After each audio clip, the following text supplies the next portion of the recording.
만 체크 부탁드리겠습니다. 네, 같이 들어오셔야 돼요.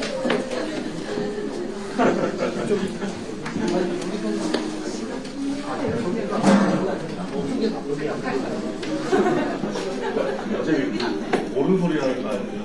제가 되면 되는 거죠?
택배 오면 택배 받고 얘기하고 있는 거.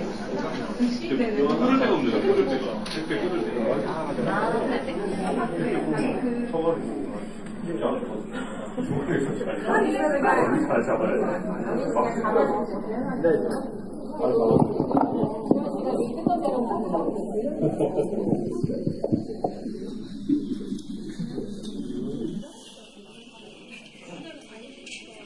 오디오 테스트 하겠습니다. 하나, 둘, 셋. 하나, 둘, 셋.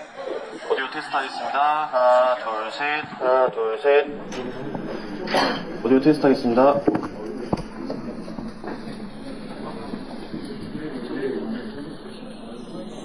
아이고, 전이는 안 돼.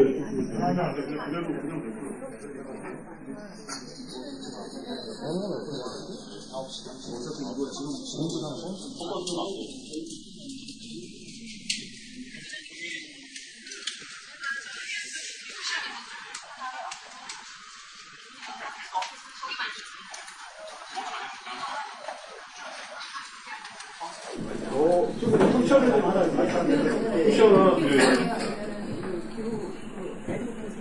오래 안 쓰시면 힘드니까 쿠션을 가져줘. 이거 나중에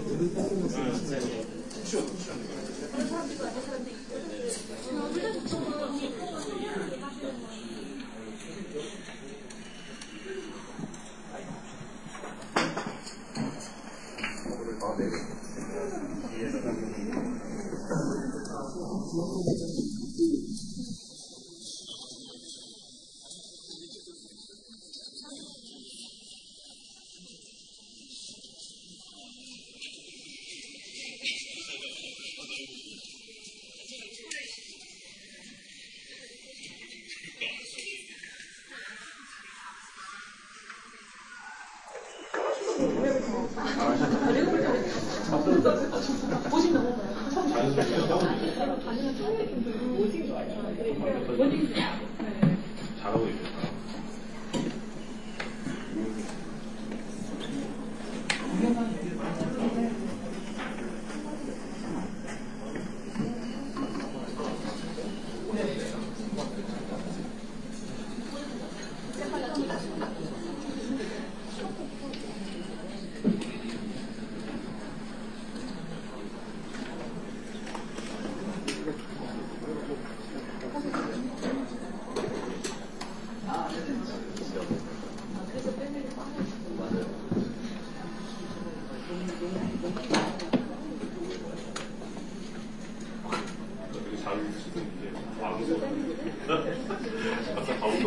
누군가 화기애애하게 어느 순간 카메라가 있으면 얼굴이 붓더라고요.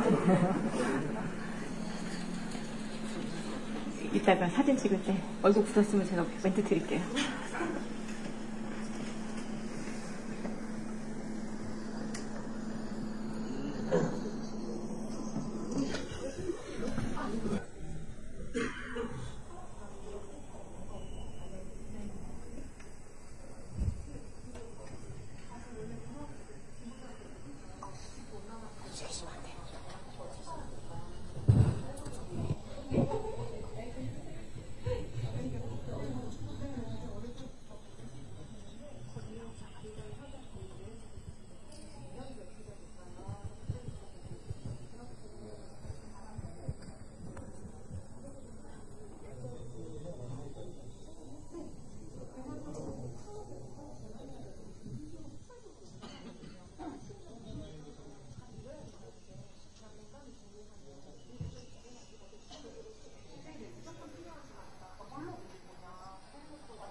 오셨어요?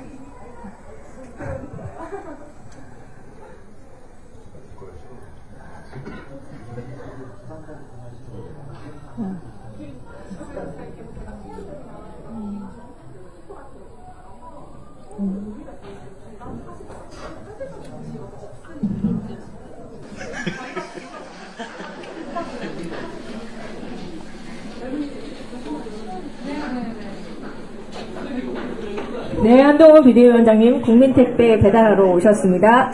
안녕하세요. 안녕하십니까. 택배를 요청하신 분들이십니다. 안녕하세요. 반갑습니다. 이쪽 가운데로 좀 서주시고요. 네. 안녕하세요. 네. 택배를. 네.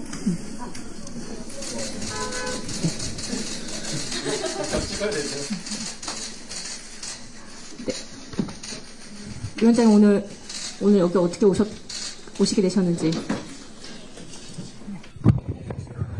말씀 듣고 제가 하겠습니다. 아침부터 너무 힙한 분들과 뵙게 돼서 제가 좀 당황스러운데요.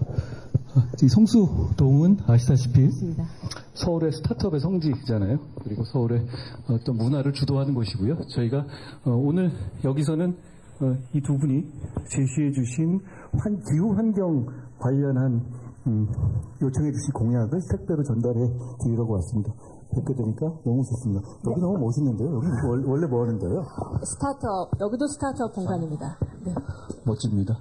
그걸 잘 담아주세요. 저 말고 여기 좀 잘 담아주십시오. 여기 이름은 뭐예요? 여기. 샌버스입니다. 샌버스. 제가 잊지 않고 나중에 또 오겠습니다. 고맙습니다. 네, 그러면 박스를 열어볼까요? 네. 저는 주문한 박스 열 때가 제일 기분 좋더라고요. 네, 그 안에 있는 공약 카드도 꺼내봐 주세요. 박스 여기다 주시고요. 네. 두 분이 같이 들어주시고, 공약 카드 같이 들어주시고, 네. 사진 한번 촬영하겠습니다. 네. 기자분들 오늘 의상 초록색인 거 보이시죠? 네, 저희 오늘 기후이기 때문에 초록색으로 맞춰주셨습니다.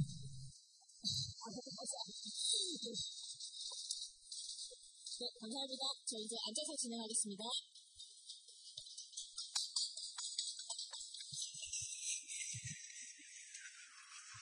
네, 반갑습니다. 인사가 늦었습니다. 저는 이번 달 국민의힘의 기후변화 전문가로 인재 영입된 김소희입니다.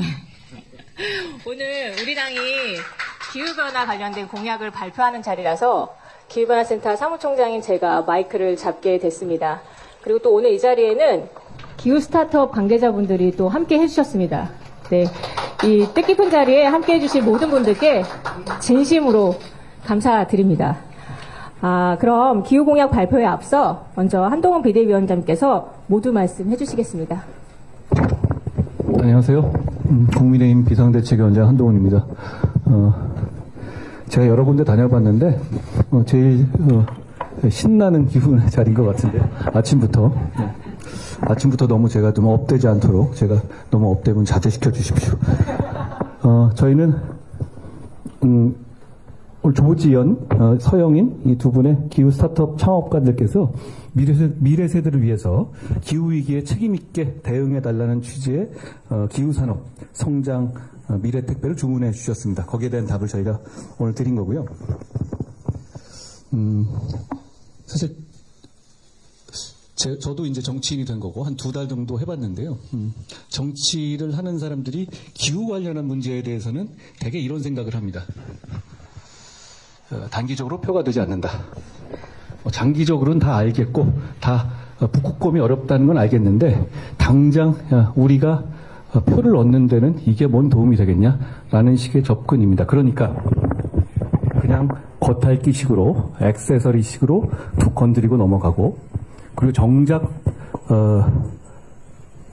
컨트로버스라는 문제, 정말 논의가 필요한 문제에 대해서는 자신 없기도 하고 잘못 건드렸다가 마이너스가 되기 쉽기 때문에 그 부분은 그냥 서로 웃으면서 넘어간다라는 것이 대부분의 지금까지의 정치의 공식이자 소위 말하는 여의도 문법이었던 것 같습니다. 제가 여기 와보니까 왜 그런지는 알겠어요. 그러니까 이거는 생각보다 정치 입장에서는 가성비가 떨어집니다. 어차피 우리가 100년 뒤에 정권을 잡겠다고 정치하는 건 아니잖아요. 우리는 몇 달 뒤, 길어야 몇 년 뒤니까요. 그런데 저는 정치 이렇게 생각합니다. 정치가 중요한 건 미래에 대한 책임감을 갖는 것이라고 생각합니다. 대부분 정치인들이 이 근시적으로 하는 정책은 아주 이상한 사람이 아닌 한 대개 맞는 답을 찾게 마련입니다. 그런데 차이는 뭐냐면 그게 과연 장기적으로 이 나라와 이 동료 시민에 대해서 책임감 있는 정책을 생각하느냐 아니냐 이런 문제죠. 그러니까 단기간에 표에는 크게 도움이 안 되더라도 계획적인 어떤 같은 중요한 이슈에 대해서 서로 논의하고 거기에 대해서 준비하는 것. 저는 그리고 우리 국민의힘은 부족하지만 그런 정당이 되고 싶습니다. 제가 아직 2달밖에 안 돼서 이렇게 순진한 생각을 가진지 모르겠습니다만 그런 정치를 하고 싶다는 솔직한 마음을 드립니다. 그래서 저희가 부족하지만 몇 가지 정책을 준비해 봤는데요. 저희가 1월 18일 날 처음 우리가 유희동 정책위장님과 함께 우리 국민의힘의 이번 총선 공약을 준비하면서 크게 2가지 축을 말씀드렸어요. 첫 번째는 불합리한 격차의 해소. 그리고 또 하나가 미래 세대를 위한 지속 가능한 사회로의 전환이었습니다.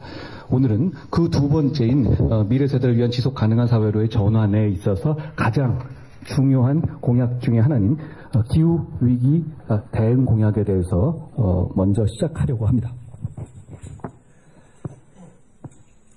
저희는 오늘 김소희 선생님이나 다른 여러분들처럼 기후환경 분야의 국민인재분들을 당으로 꾸준히 모시고 있습니다. 제가 잘 모르기 때문이기도 합니다. 저는 나름대로는 많이 공부하고 있습니다만 결국 이 부분이 전문가들의 인사이트와 식견이 필요한 부분이라고 생각합니다. 그리고 여기 계신 이런 직접 이 스타트업에 참여하시는 분들의 말씀을 듣는 것도 중요하다고 생각하고요.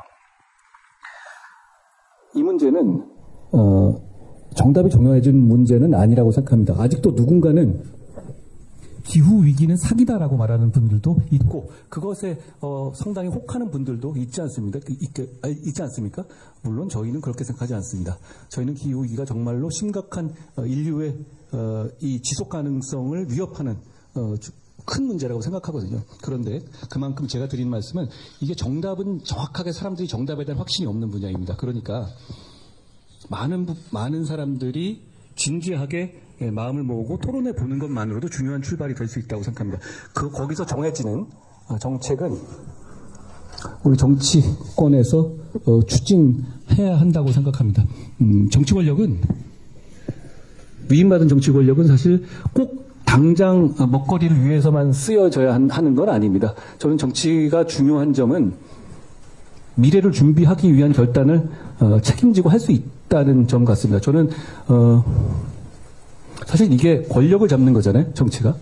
저는 권력은 이런데 잘 써야 한다라고 생각합니다. 그게 정치의 힘이라고 생각하고요. 택배 사원인 제가 기후위기 대응 공약을 설명드리겠습니다. 민주당은 기후위기 얘기할 때 꼭 이렇게만 얘기하죠. 저는 이거 이상을 들어본 적이 없어요. 너 R200 알아? 이거잖아요. 언제든지. R200을 알면 어떻고 모르면 또 어떻습니까? 모를 수도 있죠. 그렇지만 그게 너와 나의 차이, 나는 이렇게 알고 있어, 너는 모르지, 이런 차이로 접근하잖아요. 그럴 문제가 아닙니다. 사실 그게 별거 아닌 얘기잖아요. 그리고 그 문제가 모든 걸 해결해주는 정답으로 고인된 것도 아니고요. 그렇게 완전하게 재생에너지 100%만 가가지고 과연 우리 사회가 단기적, 중기적으로 운영이 가능한가요? 그렇지 않다고 보는 분들이 더 많죠. 오히려 지금 저희가 생각하고 있는 관점처럼 탄소를 중심으로 생각해야 한다라는 것이 더 많은 호응을 받고 있다고 생각합니다. 그런 점에서 우리는 미래를 준비해야 하지만 미래를 준비해야 한다는 미명하에 우리 지금의 현재를 포기할 수도 없어요. 그렇기 때문에 이 둘을 조화롭게 균형 있게 둘 다 생각할 수 있는 방안을 찾아야 합니다. 그런 차원에서 우리나라는 2030년까지 온실가스 배출량을 2018년 대비 40% 줄여야 되는 상황입니다. 여러분 뭐 보시고 계시지만 지금 근데 우리가 이 온실가스 배출량이 줄어드는 추세일까요? 늘어나는 추세일까요? 다행히도 줄어들고 있는 추세입니다. 저는 놀랐습니다. 우리 잘하고 있습니다. 그런데 굉장히 그 정도는 약해서 이것 가지고는 이 목표를 달성하는데 턱없이 부족합니다. 그렇기 위해서 이거는 우리가 아까 제가 말씀드린 아리백하고는 좀 다른 개념입니다. 온실가스의 개념이니까요. 이 목표를 책임 있게 이행하는 것은 반드시 필요합니다. 그래서 기후위기 대응의 재원을 확충하고 온실가스 감축과 기후산업 육성, 기술개발 등에 중점적으로 투자해서 우리 경제를 저탄소 경제 구조로 전환할 필요가 있습니다. 여기 계시는 이 관련 스타트업 분들이 민간 영역에서 그걸 이끄실 것이고 정부는 그것을 뒷받침해야 합니다. 정부 주도로만 해가지고는 한계가 있다고 생각합니다. 이런 영역이 비즈니스와 연결돼서 자발적인 참여가 늘어나야 합니다. 저희는 2027년까지 기후대응기금을 2배로 늘려서 무탄소 에너지를 확대하고 글로벌 산업의 경쟁력을 지켜내겠습니다. 일부에서 주장하듯이 재생에너지만으로는 탄소 중립과 획기적인 온실가스 감축 달성할 수 없습니다. 국민의힘은 원전과 재생에너지를 균형적으로 확충할 겁니다. 그래서 무탄소 에너지와 기업의 저탄소 전환을 적극 지원하겠다는 말씀을 드립니다. 그리고 기후산업을 육성하고 기후 스타트업을 창업부터 성장, 해외 진출까지 이뤄내도록 녹색 금융을 확대하겠다는 약속을 배달해 드립니다. 저기 그렇게 나와 있죠? 아울러 기후산업을 키우고 국제 저탄소 경쟁을 녹색 성장의 기회로 활용하는 국민의힘의 미래 택배 기후위기 대응 공약을 저와 같이 오신 저보다 훨씬 경험이 많으신 동료 택배 사원분들께서 이어서 전달해 드리겠습니다. 고맙습니다. 네, 제가 소개를 좀 해드리고 발표를 하겠습니다. 네, 말씀 잘 들었습니다. 미래를 준비하는 책임, 이게 정치의 역할이라고 생각을 합니다. 네. 저희 공약을 정말 성심껏 준비했습니다. 유이동 정책위 의장님께서 국회 기후변화 포럼의 공동대표로 활동하시면서 그동안 쌓아오셨던 인사이트를 바탕으로 가이드를 주셨고요. 공약단 위원님들 뒤에 계시죠? 그리고 저희 4명의 영입 인재들이 함께 준비했습니다. 4명의 영입. 네. 4명의 영입 인재. 그래서 이 준비된 공약 중에 유이동 정책위 의장님께서는 이 대표 공약 2개를 말씀 주시겠습니다. 네, 기후위기 대응 패키지 공약을 상품을 자세히 설명해 드리도록 하겠습니다. 우리 국민의힘은 기후위기에 책임있게 대응하기 위해서 무엇보다도 먼저 기후대응 재원을 확충하고 컨트롤 타워를 강화하도록 하겠습니다. 그 방법으로 첫 번째, 올해 2조 4천억 원 규모인 기후위기 대응 기금 규모를 27년까지 5조 원 수준으로 2배 늘리겠습니다. 이를 위해 기후대응기금 확충 로드맵을 마련하도록 하겠습니다. 교통, 환경, 에너지세 전입비율 7%를 조정하는 등 일반 회계 전입금을 늘리는 한편 26년부터 30년까지 제4차 배출권 거래제 할당 계획상의 유상할당도 확대하고 전력산업 기반기금, 복권기금, 정부 출연 등을 통해서 추가 재원을 확보하겠습니다. 이렇게 확충된 재원은 온실가스를 감축하고 수소, 수열 등 무탄소 에너지 산업을 육성하는 일에 또한 녹색 금융을 확대하고 온실가스 다배출 산업인 철강, 석유화학 분야의 기술을 개발하는 데 집중 투자할 계획입니다. 아울러 기금 사업의 효과성 평가 기준을 마련해서 효과성 있는 사업 위주로 구조를 전면 개편하겠습니다. 또한 주기적으로 이 기준들을 평가하면서 사업의 효율성을 높여 나가겠습니다. 다음으로 기후대응 컨트롤 타워를 강화하겠습니다. 탄소중립 녹색성장위원회의 기능을 강화해서 탄소중립 예산 편성 과정에서 위원회와의 협의 절차를 신설하고 이행 점검을 꼼꼼히 챙기도록 하겠습니다. 아울러 제22대 국회에는 기후위기 특별위원회를 상설화해서 정부의 기후위기 대응 상황을 지속적으로 점검하도록 하겠습니다. 또한 정부의 기후 대응 관련 업무를 조정하고 조직 개편도 추진하도록 하겠습니다. 그리고 이에 대해서는 공론화 과정을 거쳐 입법화하겠습니다. 다음으로 기후위기 대응을 위해 무탄소 에너지를 확대하고 글로벌 산업 경쟁력을 지켜내겠습니다. 그를 위해서 첫 번째, 원전과 재생에너지의 균형을 맞추도록 하겠습니다. 신형 차세대 원전인 SMR 기술 개발을 적극 추진하고 원전과 풍력 등 무탄소 원전에 유리하도록 전기요금 체계도 개편해 나가겠습니다. 또한 해상풍력 계획 입지와 인허가를 간소화하는 한편 주민 피해 보상과 이익 공유 등의 기준도 마련하겠습니다. 이와 함께 무탄소 에너지 관련 사업에 대한 투자와 연구도 적극 지원하도록 하겠습니다. 두 번째로 수소 생태계를 구축하여 수소 경제 선도국가로 도약하겠습니다. 국내의 청정수소 공급망을 확보하고자 합니다. 그린수소 해외 투자를 확대하고 국내 청정수소 생산기지를 구축해 30년까지 해외에서 연 100만 톤 그리고 국내에서 100만 톤을 생산할 목표를 가지고 열심히 일하겠습니다. 물류 항만 지역에 청정수소 클러스터를 만들고 수소 도시로 키워 나가겠습니다. 아울러 온실가스와 미세먼지를 줄이기 위해 2036년까지 석탄화력발전소 59기 중에 28기를 폐쇄해야 하는데 충남, 인천 등의 화력발전소 폐지 지역을 세계 최대 청정수소 생산기지로 전환하겠습니다. 또 수소, 혼소발전, 수소연료전지 등 수소를 활용한 신전원을 확대하고 수소 관련 산업도 적극 지원하겠습니다. 세 번째로 수열, 조력 등 미활용 에너지를 적극 활용하도록 하겠습니다.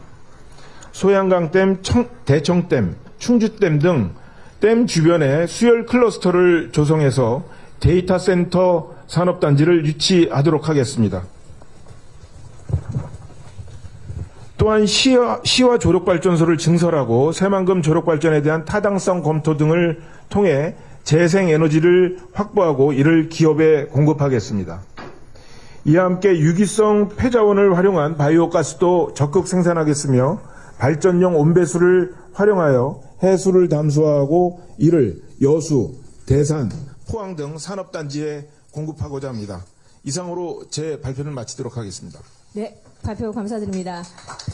기후위기에 꼭 필요한 것, 재원, 조직, 그리고 기술을 뒷받침하는 공약을 말씀 주셨습니다. 네, 이어서 청년 국민 인재들이 나눠서 공약을 설명드리도록 하겠습니다. 먼저 정혜림 인재님께서 발표 주시겠습니다. 저는 녹색 경제 성장을 키워드로 영입된 국민의힘 기후에너지 영입인재 정혜림입니다. 기업에서 녹색 산업 전환 전략을 수립하며 기업의 저탄소 전환의 중요성과 필요성을 크게 느껴왔습니다. 우리 기업의 경쟁력을 높이고 혁신 기술을 도입하기 위해 온실가스 배출권 거래제를 혁신하고 기업의 저탄소 전환을 지원하는 방안을 말씀드리도록 하겠습니다. 첫째, 온실가스 배출권 거래제의 감축 목표를 상향하고 유상할당을 확대하겠습니다. 네.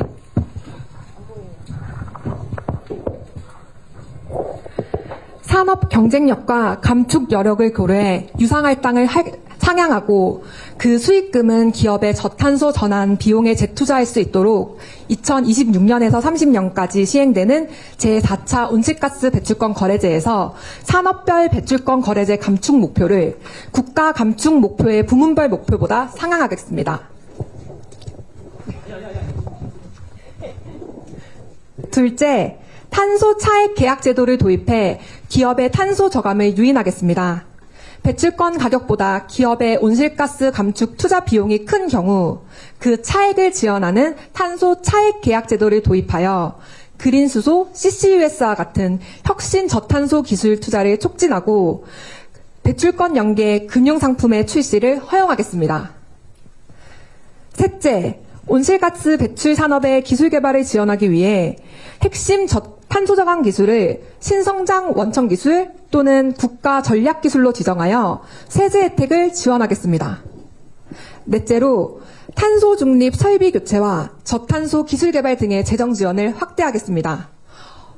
업체별로 지원 한도를 단계적으로 500억까지 확대하고 적용 대상도 중소 중견기업에서 유상할당 대상인 대기업, 공기업까지 확대하겠습니다.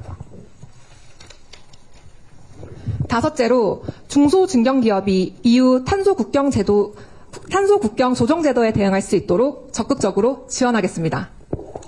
네, 감사합니다. 이어서 임형준 국민인재님께서 발표드리도록 하겠습니다. 네, 국민의힘 영입인재이자 스마트 농업 스타트업을 운영하고 있는 임영준입니다. 농업 현장에서도 기후변화를 체감하고 있습니다. 제가 전해드릴 공약은 기후산업 육성 관련 내용으로 기후변화 대응과 지역경제 활성화를 위한 구체적인 방안을 말씀드리고자 합니다. 첫째, 지역경제에 새로운 활력을 불어넣는 기후테크 산업 육성에 중점을 두겠습니다. 이를 위해 창조경제혁신센터와 같은 지역 및 국가센터를 활용해 지역 기반의 기후테크 산업을 발굴, 유니콘 기업을 육성하고 디지털 그린테크, 스마트 농업 등 기후테크 산업을 적극 지원하겠습니다. 둘째, AI와 빅데이터를 활용한 디지털 탄소 중립 솔루션 전문 기업을 적극 육성하여 에너지와 수송 분야의 디지털 전환을 가속화하고 저전력 데이터 센터 구축과 탄소 저감 기술 개발에도 힘쓰겠습니다. 마지막으로 금년 2월 이산화탄소 포집, 수송, 저장, 활용에 관련 법률이 제정되었습니다. 이제 탄소 포집 활용 및 저장 기술인 CCUS 산업의 활성화를 위한 제도적 지원과 기술 개발에도 주력하여 기후변화 대응에 앞장서겠습니다. 네, 감사합니다. 이어서 심성훈 인재님께서 발표해 주시겠습니다. 네, 안녕하세요. 국민의힘 영입인재 심성훈입니다. 네, 저는 환경 분야 스타트업과 기업들을 만나면 안정적인 자금 조달이 얼마나 중요하고 이들에게 절실한지 현장에서 직접 지켜봐왔습니다. 기후 환경을 개선하는 중요성에 필요하면은 이제 혁신 기업들을 양성하며 안정적인 사업 궤도에 올리는 데는 금융 정책 개선이 아주 필수적입니다. 네, 제가 오늘 전해드릴 공약은 녹색 금융 확대 내용으로 기후 산업이 일어나고 성장하도록 지원이 꼭 필요하다는 말씀을 좀 드리고자 합니다. 네, 첫째, 한국형 녹색 채권과 증권 발행을 확대하겠습니다. 지난해 녹색 분류 체계를 기반으로 4조 7천억 규모 녹색 채권이 발행되었습니다.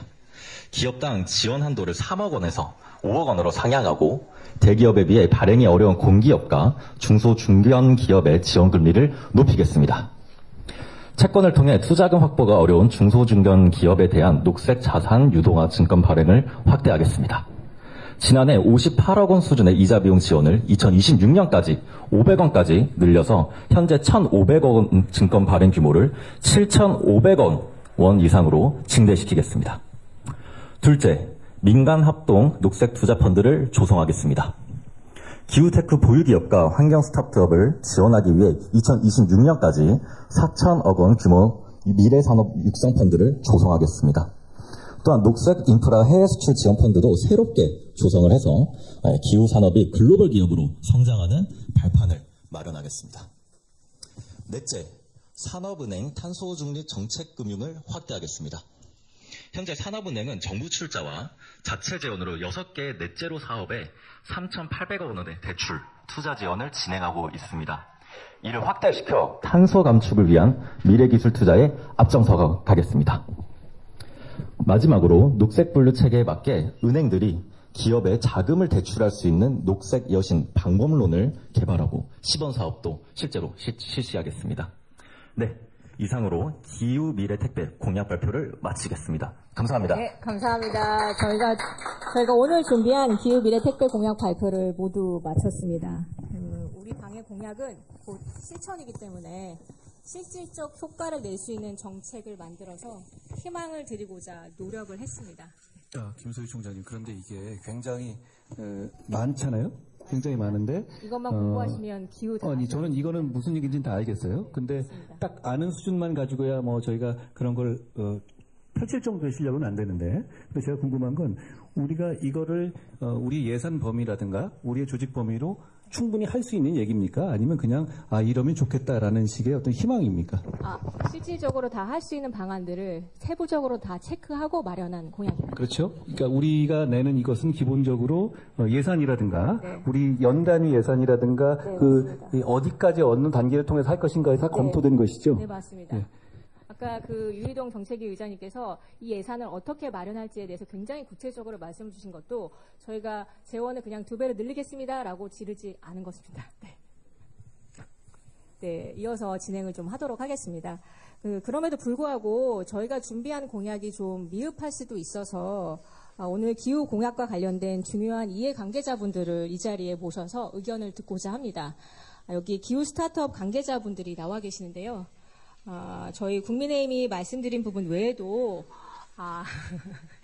이런 것이 있으면 좋겠다. 아니면 기후 스타트업 창업할 때 이런 것이 꼭 필요하다. 뭐 이런 제안의 말씀이나 당부의 말씀 또는 한동훈 비대위원장님께 바라는 점을 말씀 주셔도 괜찮겠습니다. 네. 그러면 한 분씩 간단히 자기 소개랑 함께 의견 말씀 부탁드릴 텐데요. 우선 택배를 요청드린 분들한테 먼저 말씀을 청해 듣도록 하겠습니다. 마이크를 조지현 대표님께 먼저 부탁드리겠습니다. 네. 네, 안녕하세요. 저는 이제 MZ세대의 수식어라고 하면 얼주가라는 단어가 또 있잖아요. 얼주가. 어려워 죽어도 아이스라는 뜻인데 저는 다회용 컵을 조금 더 재사용을 활성화해야 하는데 그걸 단순히 뭔가 써야 한다라는 그런 논리보다는 얼음이라는 요소를 통해서 조금 더 실질적으로 사람들이 원하는 그런 요소를 만들 수 있지 않을까라는 관점에서 도리보틀이라는 서비스를 만들고 있는 조지연이라고 합니다. 자판기를 통해서 이제 난 얼음을 쓰고 싶다. 근데 얼음을 편하게 쓸 수 있는 그런 구조가 잘 없잖아요. 마트에 간다거나 아니면 카페에 가서 비싼 돈을 주고 사야 되는데 난 그냥 얼음만 먹고 싶어 라고 했을 때 자판기를 통해서 얼음을 사용할 수 있는데 그게 다회용 컵으로 제공이 되는 그런 서비스입니다. 그래서 좀 젊은 사람들이 친환경에 대한 의식이 별로 없더라도 뭔가 좀 실질적으로 시장이 확산될 수 있는 그런 요소가 될 수 있지 않을까라는 그런 생각에서 시작을 하게 된 비즈니스이고요. 네, 얼음 장사를. 네, 그래서, 그런 비즈니스를 하려고 하고 있고, 지금 정책들이 굉장히 저는 섬세하게 많은 관가될 수 있는 부분까지도 구체적으로 언급되어 있다라는 느낌을 많이 받아서 좀 실질적인 효과를 발휘할 수 있겠다라는 느낌을 정말 많이 받아서 진심으로 응원드리고 싶습니다. 아까 표에 대한 얘기를 하셨잖아요. 저희도 친환경 기후 산업 같은 경우도 어떤 협력을 요청드리거나 할 때 보면 원래 전통적인 산업들이 가지고 있는 의사결정 체계들은 보통 이 비용을 지불하고 가시적인 재무적 성과나 여러 가지 물질적인 성과가 바로 나와야 투자를 하게 되는 그런 구조인데 이런 기후테크 산업 같은 경우는 별 그런 게 아니라 너무 장기적인 게 있다 보니까 뭔가 협력이나 그런 것들 논의를 함에 있어서도 소통의 간극이 좀 크다고 해야 되나? 그런 부분 때문에 조금 더 그런 같은 관점에서 논의를 할 수 있는 그런 부서들이 조금 많이 있어야 되지 않을까라는 생각이 들었습니다.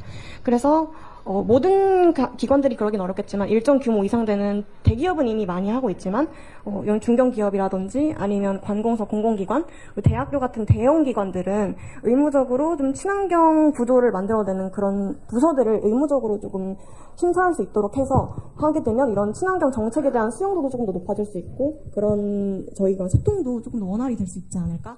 라는 생각에서 그런 제안을 드려보고 싶었습니다. 고맙습니다. 김소희 총장님, 우리 당의 실력을 하기 위해서 일단 제가 답을 하고 제가 틀리거나 뭔가 너무 심하다 그러면 중간에 개입해 주십시오. 저는 우리 정부의 입장은 이겁니다.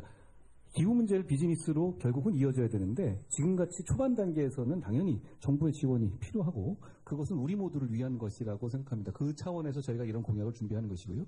그리고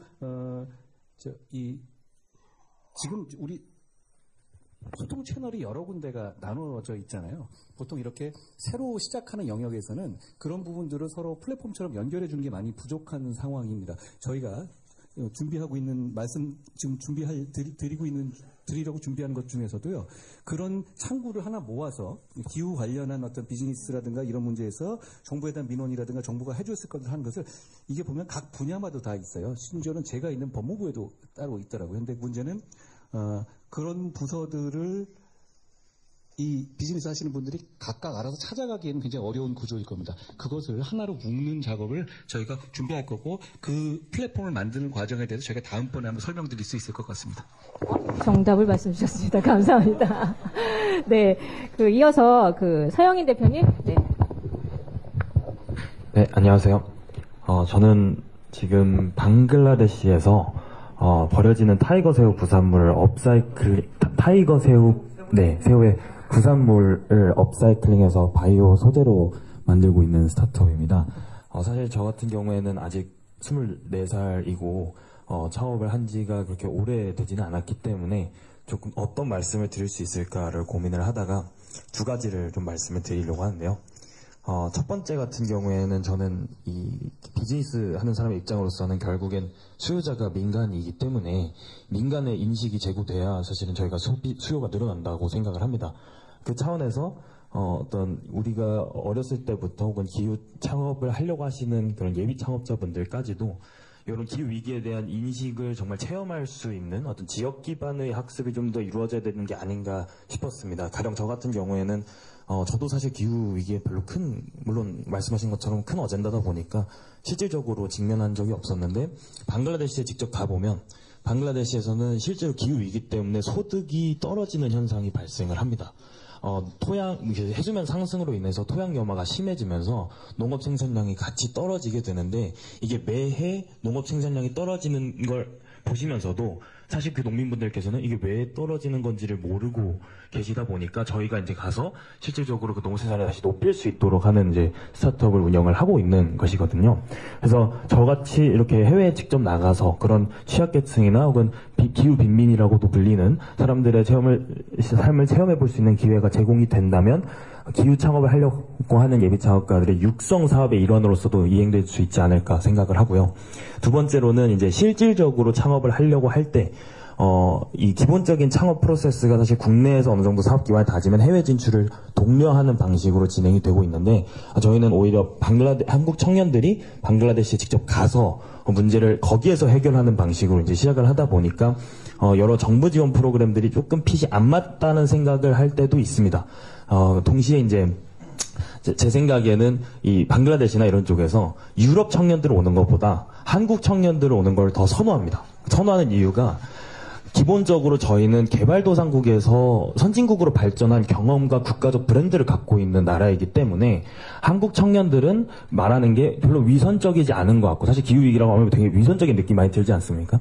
그런 이미지에서도 조금 벗어나고 뭐 중국이라든지 이런 곳과도 어떤 정치 외교적인 갈등이 없는 나라 중에 하나다 보니까 한국 청년들이 해외 나가서 얘기를 하면 정말 진심으로 들어주시는 분들이 굉장히 많습니다. 그래서 그런 초기 창업가 분들이 해외에 진출할 수 있도록 도와주는 프로그램, 아이템이 마련되지 않더라도 현지에서 부딪혀보면서 거기에서 비즈니스를 설립할 수 있는 가장 대표적인 예시로 지금 외교부 산하의 코이카에서 진행을 하고 있는 CTS 프로그램이 있습니다. 다만 그 프로그램 같은 경우에는 예산 지원 규모가 굉장히 큰 반면에 그것이 굉장히 접근성이 높은 프로그램이다라고 보기에는 조금 어려운 부분이 있는 것 같습니다. 그래서 요즘에 정부 지원 프로그램이 창업 단계별로 지원을 굉장히 잘 해주듯이 이런 기후 창업에 관련해서도 창업 단계 프로세스들이 일원화되고 단계별로 발전할 수 있는 방식으로 진행이 된다면 정말 좋을 것 같다라는 생각을 말씀드립니다.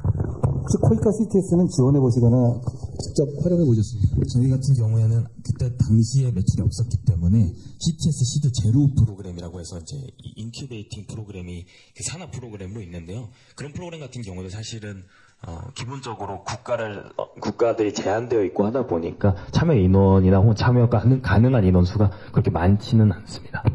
우리 윤석열 정부는 그런 식의 해외 개발이라든가 우리 젊은이들이 해외에다가 투자하고 해외 교육받는 그 예산 규모를 늘리고 있거든요. 다만 저도 뭐 정부에 오래 근무해 본 사람으로서 정부는 그런 문제를 되게 관료적으로 구획하기 마련입니다. 근데 이런 좀 세심한 이 접근성을 높이는 방향으로 저희가 또 하나 이 개선책을 마련해 볼 필요가 있을 것 같습니다. 개인적인 궁금함. 타이거 새우의 부산물로 뭘 하시는 거예요? 네, 타이거 새우 부산물이 기본적으로 키틴 함량이 굉장히 높습니다. 근데 키틴이 이제 ESG 친환경 바람이 불면서 생분해성 바이오 소재로서 굉장히 각광을 받고 있거든요. 그래서 사실 쓰이는 분야 자체는 기능성 건강 기능 식품뿐만 아니라 이제 바이오 작물 활성제 혹은 이제 비료, 친환경 비료, 혹은 펫푸드까지 정말 다양하게 쓰이고 있습니다. 저희 같은 경우는 지금 농업 개발 쪽을 중심으로 하고 있다 보니까 이 타이거새우 부산물을 활용해서 토양 염화에 대한 저항성을 높이는 작물 활성제를 현재 좀 개발하고 공급해 나가고 있습니다. 네. 도대체 24년을 어떻게 살아오신 겁니까? 대단하신다는 말씀을 드리고요. 이렇게 저희가 다 같이 열심히 사는 분과 뵙게 돼서 너무 좋습니다. 고맙습니다.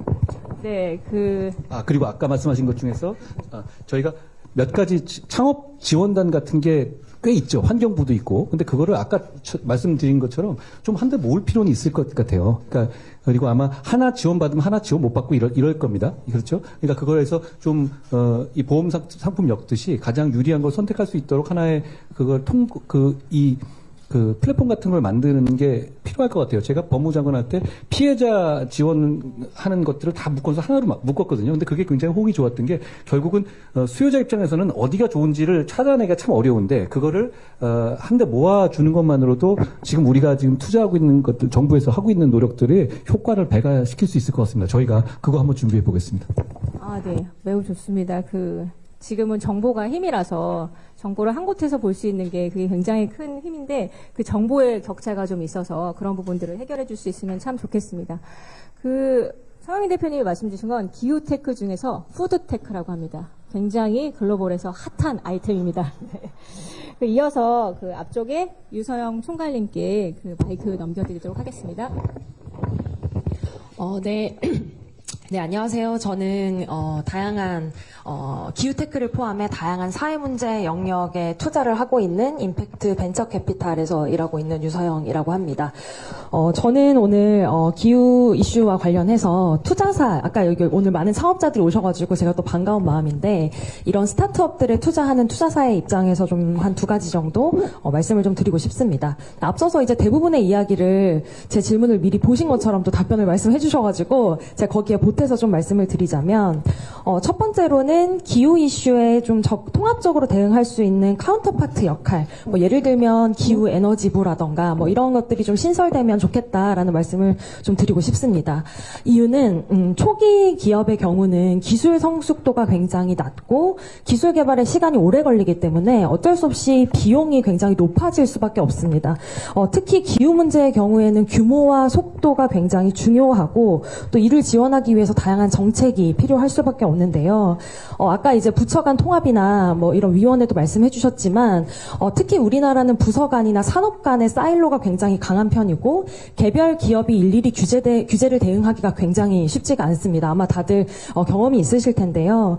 그래서 이를 통합적으로 좀 다룰 수 있는 카운터파트 역할을 해주면 좋겠다라는 생각이 들고 이제 그것에 대해서도 아까 말씀하신 어떤 위원회나 다른 의사결정만을 하는 기구가 아니라 실무적으로 그것들을 좀 대응할 수 있는 이런 스타트업들이나 저희 같은 투자사 입장에서는 체감할 수 있는 일하는 좀 그런 부서가 신설되면 좋겠다는 생각이 들고요. 그다음 두 번째는 사실 기후 문제가 중요하다, 이거 해결해야 된다, 2030년 얼마 안 남았다 이런 얘기들을 계속 하고 있긴 하지만 정부가 기후 문제 해결에 적극적인 수요자로서 좀 기업에게 이 시장이 진짜 열리는 시장이고 너희들이 이 시장에 뛰어들어라라고 하는 강력한 시그널을 좀 줘야 된다고 생각합니다.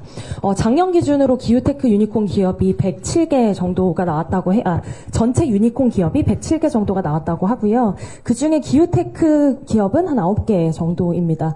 사실 경기 침체가 계속 지속되고 있고 시장 상황이 좋지 않음에도 불구하고 여전히 기후테크 산업은 침체된 와중에도 성장세를 보이고 있습니다. 작년 기준에 평균 수익률로 한 3.7% 정도 성장한 것으로 나오는데 마이너스 성장률의 시대에서는 굉장히 고무적인 성과라고 할 수 있을 것 같습니다.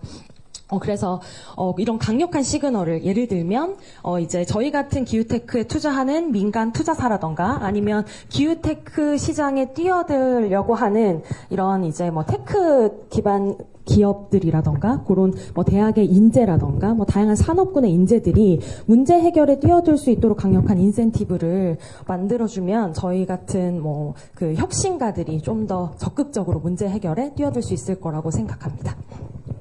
고맙습니다. 제가 아까 인사 못했는데 두 분 다 유니콘 되시기 바랍니다. 네. 유니콘 말씀하셨는데요. 제가 이걸 한번 여쭤보고 싶어요. 그러니까 저희가 준비하고 있는 게 기후특위의 상서라는 준비하고 있습니다. 근데 말씀하시는 것은 그런 어떻게 보면 머리만 있는 거 말고 뭐 법무부나 노동부나 이런 것처럼 부처 자체가 필요하다는 취지이신 것이죠.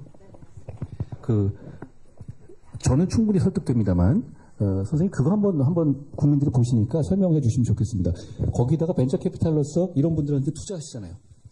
이게 어떤 메커니즘으로 돈이 되는 거죠? 무슨 말씀이냐면 이게 그냥 정부 입장에서 미래를 준비하기 위해서 정부 돈을 퍼주는 구조가 아니라 이 자체로 비즈니스 구조가 나온다는 거잖아요. 어떤 구조로 이 비즈니스가 운영되고 그리고 이 비즈니스가 왜 성장하는지를 조금 설명해 주시면.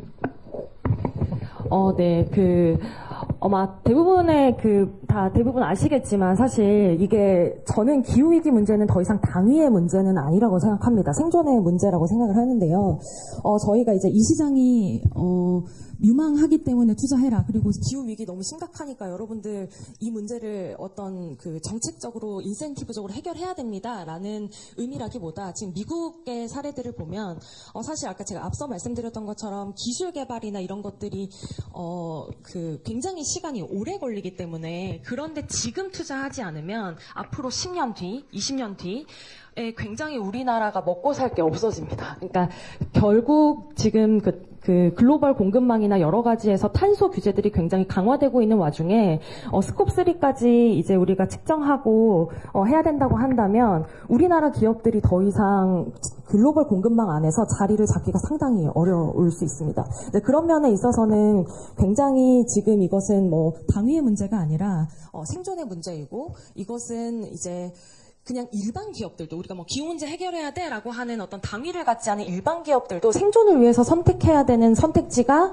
매우 협소하다 이제는. 그래서 이거는 좀 당연히 비즈니스 모델로서도 가져가야 되는 구조이다라고 좀 말씀드리고 싶습니다. 기업들은 어떻게 어느 정도의 유니콘 기업이 되는 거죠? 유니콘 기업들은 지금 이제 보면 제가 말씀드렸던 한 9개 정도 이제 작년 기준 기후테크의 9개 기업이라고 말씀드렸던 기업 중에 거의 절반 이상은 사실 미국 그리고 중국 뭐 이런 기업들인데 대부분의 에너지 산업에서 좀 기회들을 모색하고 있습니다. 에너지라던가 좀 소재에서 좀 혁신들을 만들어가고 있는 기업들이 상당히 많고요. 그런 기업들이 사실 이제 기후 문제라고 하는 게 한국의 기후 문제를 해결했어 라고 하는 것이 있기가 어렵잖아요. 결국에는 이게 규모화되어서 문제를 해결해야 되기 때문에 저는 이게 국내에서 이제 국내에 있는 기업들도 글로벌 시장을 타겟할 수밖에 없다고 생각합니다. 그렇다 보면 좀 글로벌리 성장하고 있는 다양한 유니콘 기업들을 잘 학습하고 또 그 기업들이 사실 우리나라에서 창업했을 때 경쟁이 안 되는 건 미국에서는 이미 그런 기업들이 초기에 기술 안정화될 수 있도록 아니 기술 개발에 충분한 시간과 어떤 역량을 갖추도록 다양한 정책적 지원이나 재무적 지원들이 같이 지원이 되거든요. 근데 사실 우리나라에서는 뭐 열심히 노력하고 있다고는 하지만 글로벌 스탠다드에 미치지 못한 것은 사실입니다. 그래서 그런 부분에 있어서 이것은 어떤 지원의 개념이라기보단 투자의 개념이라고 좀 생각을 하셔야 될 것 같습니다. 좋은 말씀입니다. 정부가 더 잘 투자한다는 의미에서 미래에 투자한다는 의미에서 저희가 더 잘 지원해서 우리나라에서도 기후 환경 관련해서 유니콘 기업이 정말 나왔으면 좋겠습니다. 정책위 의장. 예, 제가 유소영 선생님께서 주신 말씀에 조금 부연해서 답을 드리면 두 가지 측면 말씀하셨잖아요. 하나는 통합적인 대응이 필요하다는 말씀 너무나 당연한 것 같아요. 규모, 속도 다 중요한 부분인 것 같고요. 그래서 기후에너지부 가칭을 주장하셨는데 저희가 이번에 22대 총선을 준비하면서 크게 공약들을 이렇게 발표를 해오고 있습니다. 거의 지금 기후위기 관련 공약이 거의 마지막 공약, 이제 위원장님 모시고 택배라는 형태로 하는 마지막 공약 발표일 것 같은데요. 저희가 처음에 저출생 문제를 뒀습니다. 맨 마지막에 기후위기 문제를 뒀습니다. 이것은 수미상관하는 부분이 있는데요. 어떤 내용이냐면 저출생 문제도 그렇고 기후위기도 문제도 그렇고 어떤 하나의 현상이지 사실 원인은 되게 다양합니다. 그래서 종합적인 대응이 필요하고요. 그런데 우리 대한민국이라는 공동체는 사실 그 부분에 대한 준비가 부족했고요.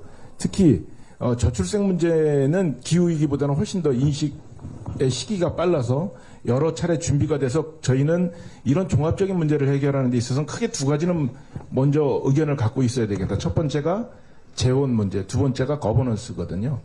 근데 거버넌스가 준비가 돼야 재원 문제는 해결이 되겠죠. 근데 저출생 문제 같은 경우에는 어느 정도 다양한 부분에 있어서 문제의 방식들이 접근할 방식들이 저희 감이 잡혔기 때문에 인구부라는 것을 만들어서 이 문제를 해결해야 되겠다, 부총리급으로 해야 되겠다라는 공약을 냈지만 이 기후와 관련돼서는 비슷한 양상이지만 저희가 준비한 또 학습한 기간이 상대적으로 짧아서 탄소중립 녹색성장위원회라는 것을 중간 조직으로 둬서 할 것이고 지금 그 기구를 통해서 현장에서 벌어지는 다양한 문제들을 종합적으로 한 다음에 다음 단계가 기후에너지부 같은 형태의 종합적인 부처의 설립이 될 거다라는 저희의 생각을 비전을 말씀을 드립니다. 두 번째로는 정부가 기업에 대한 강력한 시그널을 보내달라는 말씀에 대해서 전 적극적으로 동의합니다. 사실 우리나라에 임팩트 금융이라는 개념이 들어온 지도 몇 해 되지 않잖아요. 그만큼 이미 이것은 금융이 들어올 정도면 산업화에 대한 기반은 충분히 깔려 있다라고 보는 거죠. 그런데 이게 아이러니한 부분이요. 기술의 발전이 산업의 발전을 가져오고 산업의 발전이 기후 위기를 가져왔는데 이 기후 위기의 문제를 해결할 수 있는 대안이 기술의 발전으로 다시 돌아가게 되는 겁니다.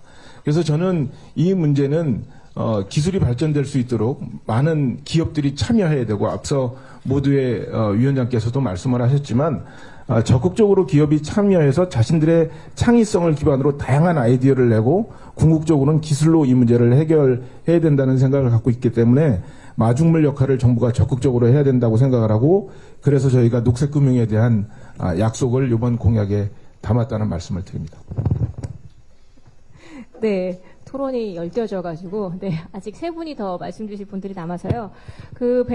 앞에 두 분은 이제 갓 창업을 하신 분들이시고 이 뒤에 두 분은 정말 유니콘 기업을 꿈꾸고 계시는 기업들입니다. 네, 김종규 대표님 먼저 작년에 CES에서 혁신상 받으셨어요. 네. 안녕하세요. 식스테르츠 대표 김종규입니다. 저희 회사는 AI 기술을 활용을 해서 분산 전원을 관리하는 가상 발전소 기술을 만드는 회사입니다. 작년에 환경부 장관상도 받았고 그리고 미국 CES에서 스마트 에너지 그리고 지속 가능성 분야에서 혁신상을 받은 기업이기도 합니다. 그리고 성동구 기업입니다. 네, 좋은 말씀 많이 해주셔가지고 저도 똑같은 얘기 반복일 수도 있겠는데 두 가지 말씀드리고 싶습니다.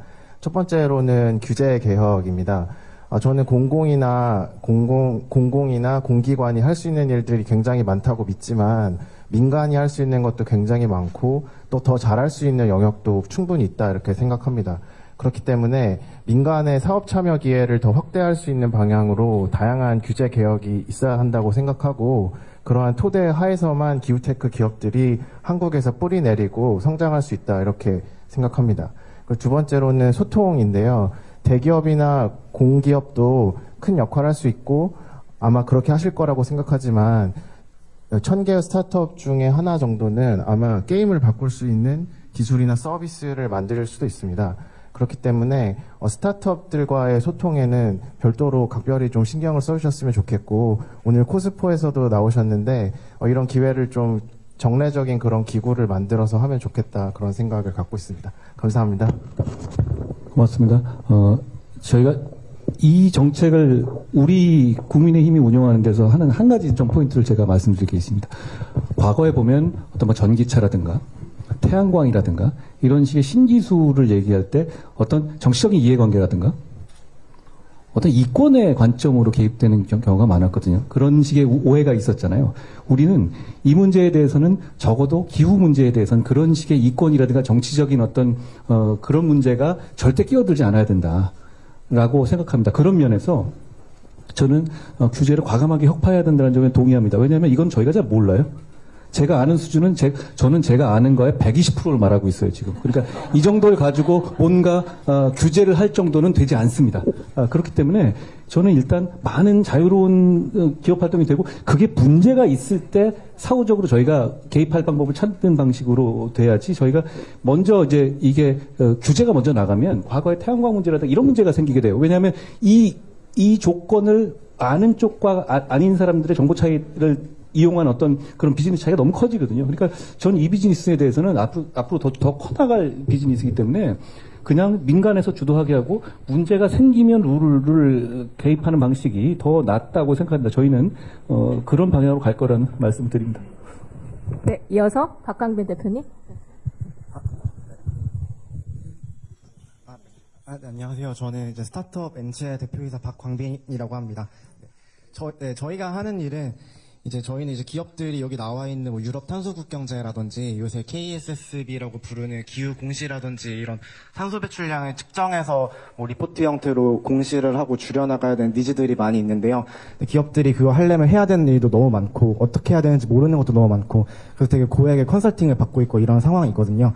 이런 거를 기업들의 내부 전문가 없이도 측정을 하고 리포팅을 하고 줄여나가는 걸 도와주는 소프트웨어 솔루션을 판매하고 있는 회사고요.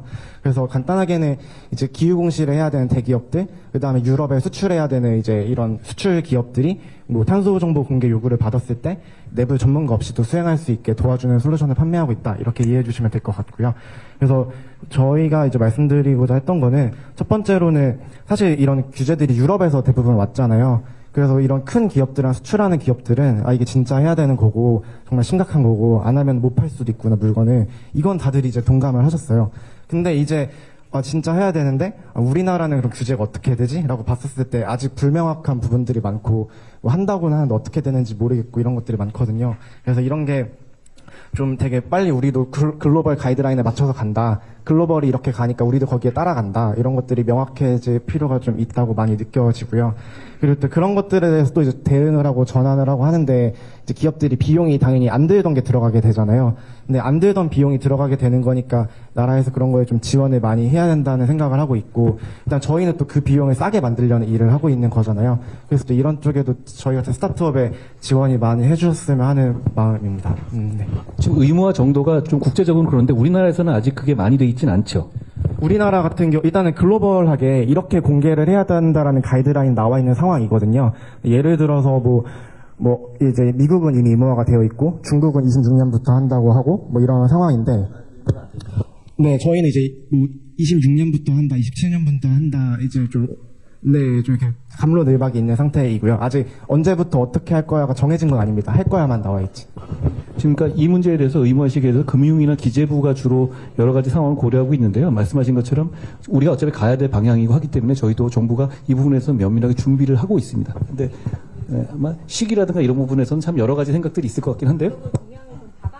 그러니까 지금 우리가 어차피 선도하고 있는 상황은 아니어서 의무 기준은 우리가 얼마만큼 어느 시기에 따라갈 것인지를 좀 국가 전략적으로는 잘 판단할 것 같긴 하네요. 실제로 미국하고 유럽도 산업의 현황을 보고 조금씩 늦춰가는 상황이어서 저희도 미국과 유럽의 상황을 보면서 아직 정하지 못한 그런 상황입니다. 그러니까 우리도 그게 준비는 하고 있는 거죠. 거기에 대해서.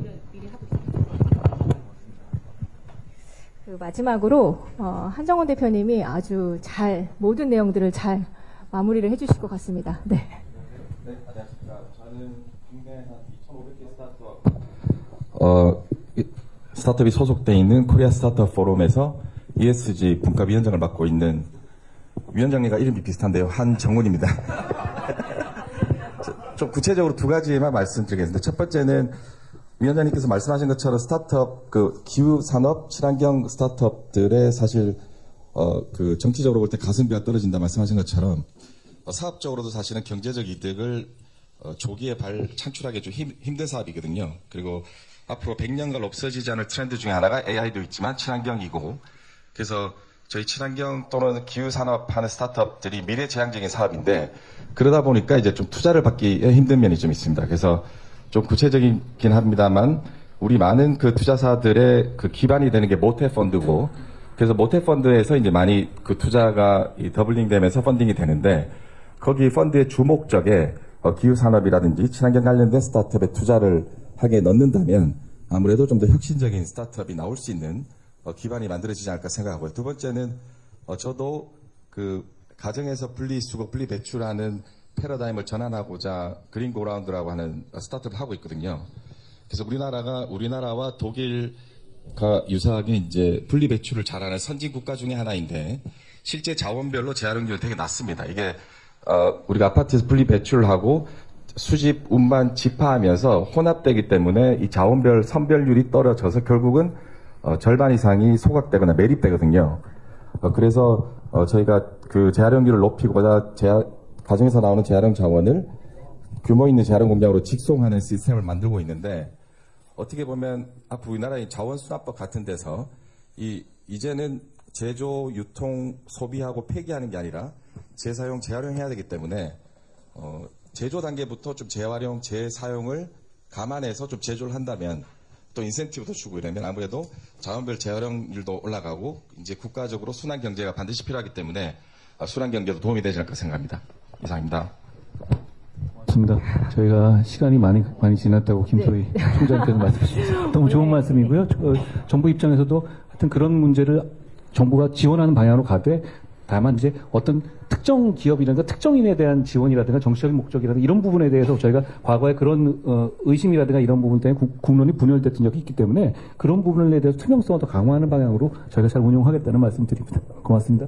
네, 저희가 예정한 시간을 훌쩍 넘겼습니다. 워낙 위원장님께서 워낙 말씀을 같이 답변을 잘해주셔가지고요. 어쨌든 시간을 넘겼기 때문에 이제 마무리를 해야 합니다. 저희가 오늘 발표한 기후 공약은 1탄입니다. 저희가 또 2탄도 준비를 하고 있습니다. 일상 속에서 개개인이 할 수 있는 탄소 중립 녹색 생활 실천할 수 있는 공약을 추가적으로 배송해 드릴 계획입니다. 기대해 주시기 바랍니다. 네, 그럼 이상으로 국민의힘 공약개발본부 국민택배 전달식을 모두 마치겠습니다. 참석해 주신 여러분 모두 진심으로 감사드립니다. 네, 마지막으로 사진 촬영. 네. 전체 다 일어나 주시고요. 네.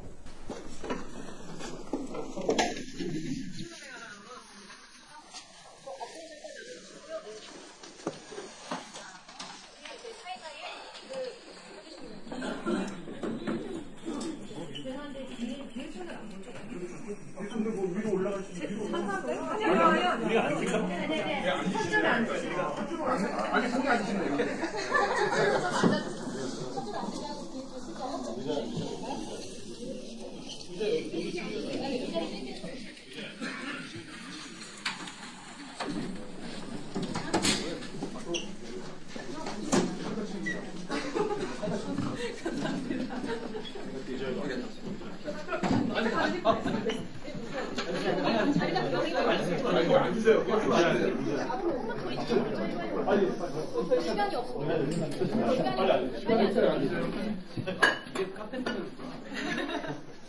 근데 이게 제가 얘기한 아니야. 셀프는 미모로 떴습니다. 저희가. 네. 너무 무겁습니다. 저희 화이팅 한번 할까요? 네, 이제 기후대응. 화이팅. 한번 더 부탁드립니다. 기후대응. 화이팅.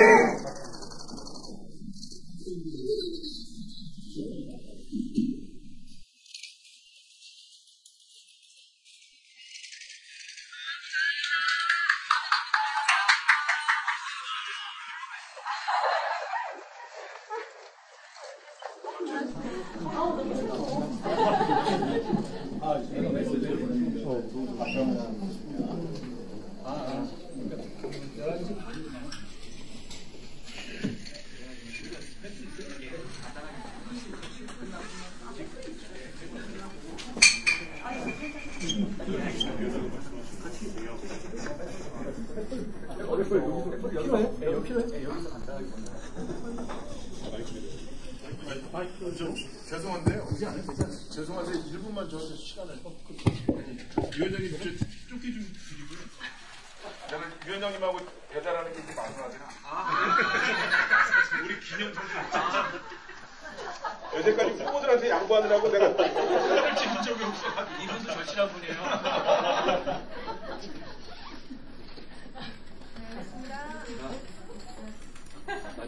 약간 좀 찍고 보면 그로테스크하게 아니, 저 후보도 아니고, 저 후보. 고생들 하셨습니다. 진짜 재밌는 게 앞에 나오시죠. 우리 오늘 처음 봐요.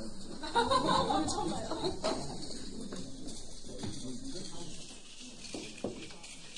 감사합니다. 넘어갈까요, 우리? 이쪽으로 보세요. 이쪽 보고 가셔야 돼요. 시간이 많이 부족해서 위원장님 마이크 좀 마이크 저희 보고 잘 들었는데요.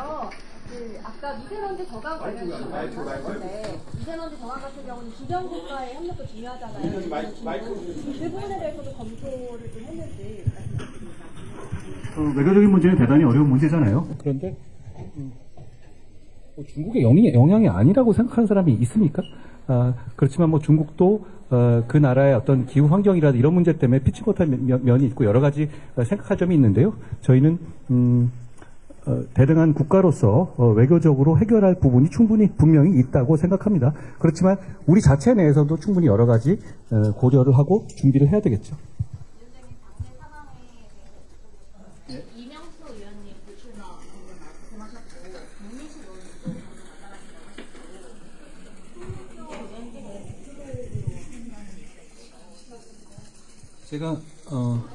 제가 여기서 이 토론회를 하는 동안 많은 일이 있었네요. 전 몰랐던 부분이었으니까 제가 뭐 상세히 말씀드리긴 그렇습니다만, 저희는 시스템 공천입니다. 공천의 과정에 어떤 사심이 개입된 것이 아닙니다. 그러다 보면 여러 가지 예기치 못한 상황은 있을 수 있습니다. 그럼에도 불구하고 우리 국민의힘은 지금 통진당화 되어 가고 있는 저 민주당을 국회를 장악해서 입법 독재를 해서 국가와 국민을 괴롭히는 것을 막을 유일한 대안입니다. 다 같이 힘을 합쳐서 함께 가기를 기대합니다. 안녕하세요.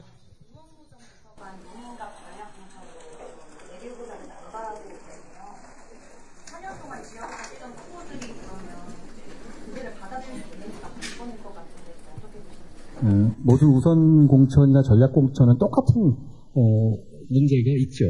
그리고 그 부분을 그렇게 결정하는 데 있어서 공관위가 여러 가지 경쟁력이라든가 이길 가능성이라든가 이런 부분들을 충분히 고려했을 것이라고 생각합니다. 그럼에도 불구하고 공천이라는 것은 많은 분들이 인생을 걸고 정말 최선을 다해서 준비해 오셨지만 그 중에 한 분을 결국은 우리 국민의힘에서 제시하는 거잖아요. 그러다 보면 대단히 안타깝고 대단히 이 섭섭한 분들이 많이 생길 수밖에 없습니다. 그런 분들이, 그리고 저희가 공천을 하지만 저희의 선택이 무조건 최선이다, 이런 정답이 있는 것도 사실 아닙니다. 그렇기 때문에 그건 공천의 본질에서 나올 수 있는 결과라고 생각합니다만, 결국은 아까 다시 돌아가서 우리 당이 꼭 이겨야 하는 어떤 대의 명분이 있습니다. 그런 점에서 함께 가서 가주시기 바랍니다. 저희는 함께 가야 이길 수 있는 정당입니다. 그렇게 되길 바랍니다.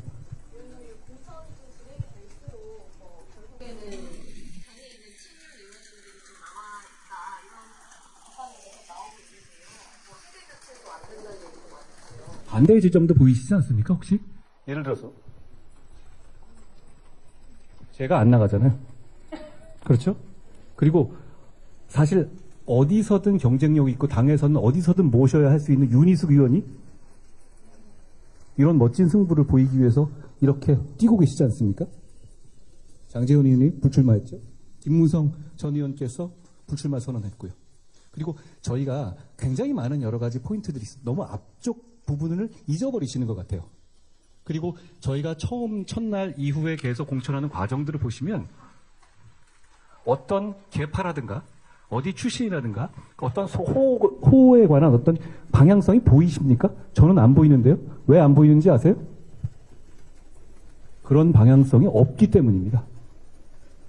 그런 부분들을 비교해 봐 주시면, 예를 들어서 어떤 특정한 목적을 가지고 어떤 특정한 집단을 쳐내는 식의 그런 식의 피를 보는 공천, 이재명 대표가 하고 있는 거죠. 그걸 바라시나요?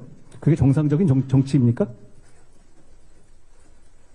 저는 대한민국 공천에 있어서는 감동적인 공천이라는 것은 조용하고 승복하는 공천이라고 생각합니다. 대단히 어렵거든요. 아까 말씀하신 것처럼 섭섭하고 거기에 대해서 토로하시는 분들 많고 저는 충분히 이해합니다. 그리고 그분들이 나중에 보면 그분들을 공천하는 게 어떻게 보면 정답이었을 수도 있습니다. 다만 우리는 공정한 시스템을 통해서 사심없이 공천하는 것이기 때문에 거기에 대해서 우린 이 시스템을 유지하는 것이 더 중요하다라는 판단을 한 겁니다.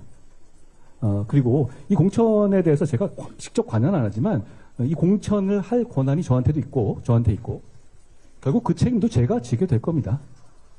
그 과정에서 어떤 사심이 겹친다든가 보이지 않는 손이 개입된다든가 이런 일은 없었고 앞으로도 없을 겁니다. 그렇게 말씀하신 그런 결과들이 어떤 보이지 않는 손이 개입된다든가 제가 그렇게 유도해서 그렇게 되고 있다 이렇게 생각하시는 건 아니죠. 그렇게 생각하시는 분은 없을 것 같은데요. 그게 중요하다고 생각합니다. 그리고 말씀드린 것처럼 저희는 현역 의원이 너무 적어요. 그리고 그 현역 의원들은 4년 전에 정말 어려운 선거에서 천신만고 끝에 살아난 사람들이잖아요. 그럼 그분들이 어떤 지역에 있어서의 조직이라든가 지역에 있어서의 지지자들을 많이 충분히 설득할 만한 그 능력이 있을 가능성이 현실적으로 높은 건 사실 아닙니까? 그러면 그 부분을 저희는 시스템 안에서 반영한다. 그걸 뭐 인위적으로 반영한다는 게 아니라 그런 의미다라고 생각하시면 될 것 같습니다. 아까 이원모 말씀하셨는데 이원모 후보 같은 경우는 강남에서 빼지 않았습니까? 그건 왜 기억을 못 하실까요? 결국은 우리 입장에서는 이기는 공천, 설득력 있는 공천, 공정한 공천이 목표고 지금까지 그렇게 해오고 있다고 생각합니다. 앞으로도 그렇게 하겠습니다. 안녕하세요.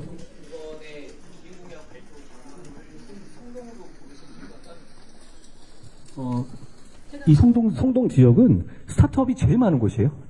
그리고 아까 계셨던 분 중에서 그 스타트업 중에서 이 송동 지역을 송수동 지역에서 출발한 분들이 많이 계시거든요.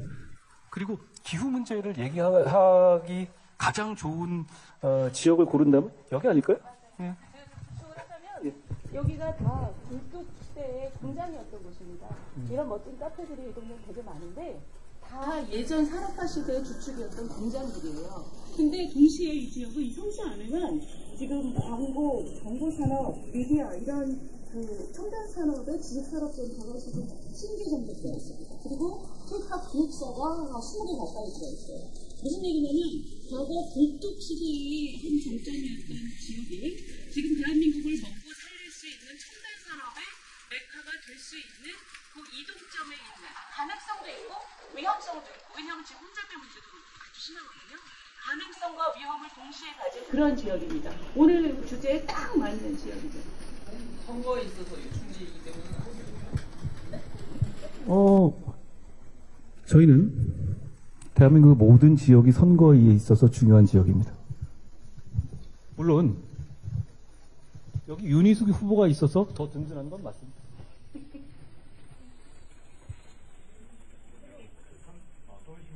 아직 민주당에 무슨 뭐 최고위원회 한다면서요? 임종석 후보를 날리느냐 말리느냐. 그건 아직 안 나왔습니까? 우리는 누가 되든 상관이 없어요. 다만 그런 절차를 바라보는 것이 국민들께 그런 절차를 민주당에 보이는 제1당으로서 보이는 것에 대해서 정치하는 사람으로서 대단히 송구스럽다라는 생각이 듭니다. 안녕하세요.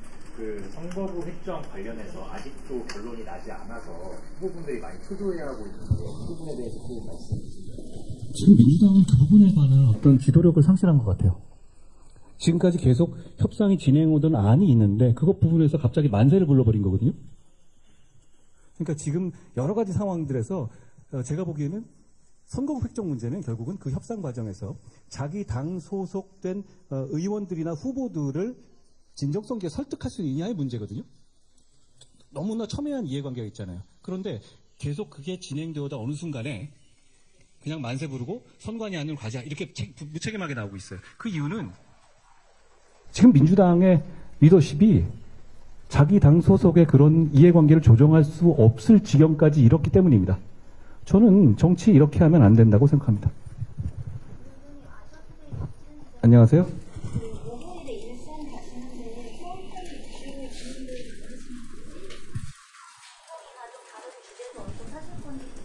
저는 앞으로 이 지역을 많이 다닐 생각입니다.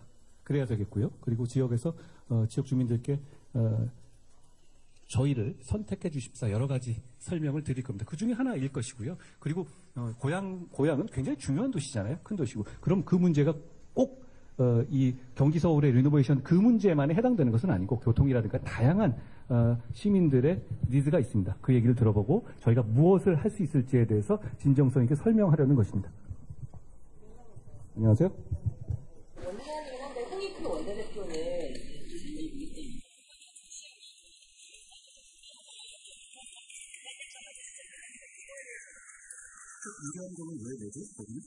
왜 그걸 하겠다고 하죠?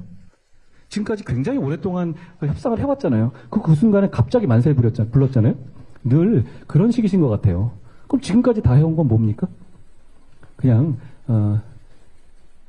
본인들이 굉장히 어려운 상황인 건 알겠습니다만 그런 식의 변명은 적절하지 않다고 생각합니다. 그간의 과정을 한번 보시라고요. 안녕하세요. 어디? 안녕하세요. 29일에 쌍특검 투자 때문에 공천 자금을 최소화한다라는 일반의 시각에 대해서는 어떻게 생각하세요? 잘못된 시각입니다. 그거야 뭐 작년부터 계속 있었던 얘기인데 뭐 어쩌라고요 사실. 그리고 그동안에 이분들이 사실 보통 거부권 있으면 바로 하잖아요. 도대체 왜 이렇게 끌었던 거예요? 그걸 물어봐야 되는 건 아닙니까? 하다 여러 가지 이걸 가지고 이런저런 이 포석을 해보다가 에이 안 되겠다. 지금 이렇게 자기들 공천으로 한마디로 난장판이 되고 있으니까 이 눈길이라도 좀 돌려보자. 이런 생각 아닌가요? 그게 더 합리적인 해석이 아닐까 싶은데요. 저희 당이 그렇게 신경 쓰는 이슈는 아닙니다. 김혜경 씨 재판이 있었는데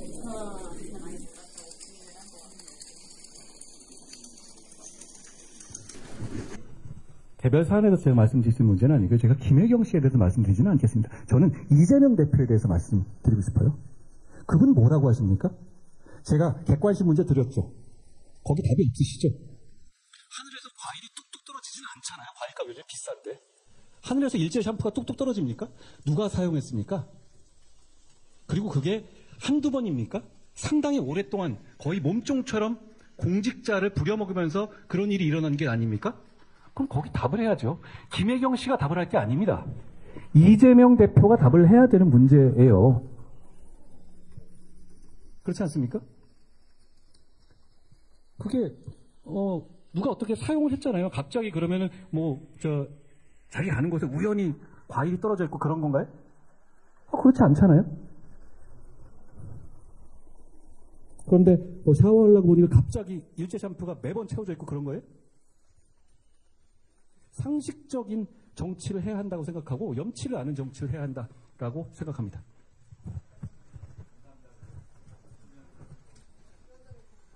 네.